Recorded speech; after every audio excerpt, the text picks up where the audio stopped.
Bago tayo magumpisa mga chong, pakilike muna na tong video dahil malaking tulong na iyan sa ating munting channel. Ito ang 6'10" big man na Magnolia Chicken Templados na si James Laput ay nasasayangan nga sa pag-harap nila sana ng 7-time MVP na si Junmar Fajardo ngayong import laden conference. Well, ayon pa sa report, excited pa naman sana itong si James Laput sa unang pag-harap nila ni Junmar ngayong conference. Pero baliwala ito dahil injured nga ang big man ng San Miguel Beermen. Kaya hiling ni James Laput na maka-fully recover agad itong si Junmar Fajardo.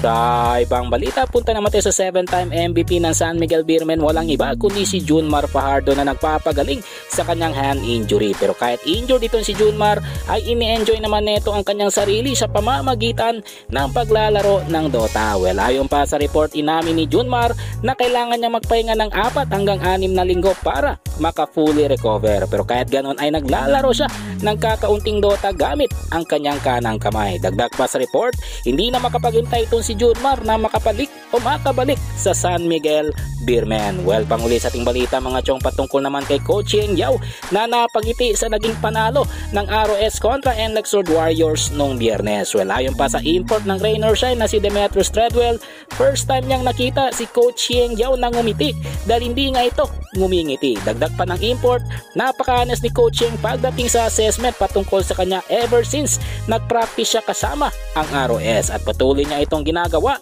hanggang ngayon dahil ganun kaseryoso itong si Coach Yeng Yao. Well mga chong, nandito na lang ang ating balitang PBA, at syempre huwag kalimutan mag-subscribe at i-like itong video bilang pagsuporta. So this is Channel B. Once again, I'm out.